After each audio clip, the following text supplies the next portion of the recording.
Hello കൂട്ടുകാരെ, നമുക്കിന്നൊരു ഒരു എന്താണ് ഒരു പിസ്സ എന്നൊക്കെ പറയും പോലെ ഒരു മുട്ട പിസ്സ ഉണ്ടാക്കാം. Egg pizza. ഓക്കെ. അപ്പോൾ അതിന് വേണ്ടുന്നത് എന്തൊക്കെയാണെന്ന് വെച്ച് കഴിഞ്ഞാൽ തക്കാളി, ഉള്ളി, നിറയെ പച്ചമുളക്, മല്ലിയില, പിന്നെ ഇതിൽ ക്യാപ്സിക്കം, ക്യാരറ്റ് ഇതൊക്കെ ഇടാം. ഇന്ന് ഞാൻ ഇതൊന്നും ഇടുന്നില്ല, ഇനി ഇത്ര ഇടുന്നുള്ളൂ. കണ്ടോ? ഇനി നമുക്ക് ഉപ്പിട്ട് റെഡിയാക്കാം. ഉപ്പിട്ടു. അടുത്ത് നമുക്കിതെല്ലാം കൂടി വാരിയിട്ട് കൊടുക്കാം.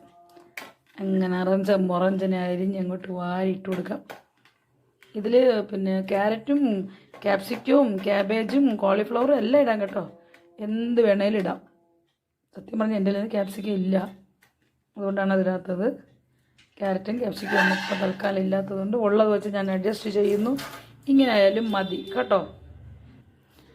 ഇതിനെ നല്ലോണം അങ്ങോട്ട് അടച്ച് പതച്ച് ഞാൻ കൊണ്ടുവരാം. ഒരു കൈ കൊണ്ട് എനിക്ക് സാധിക്കില്ല കേട്ടോ. അപ്പം ഇതാ കല്ല് ചൂടായിട്ടുണ്ട്. അപ്പോൾ നമുക്ക് മുട്ട ഒഴിക്കാം. കണ്ടോ?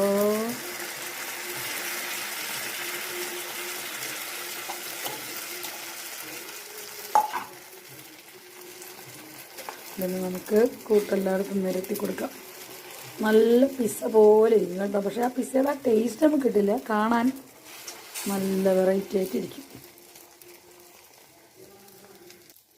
കണ്ടോ? നമുക്ക് അങ്ങറ്റം എല്ലാ വെജിറ്റബിൾസ് നിരത്താം.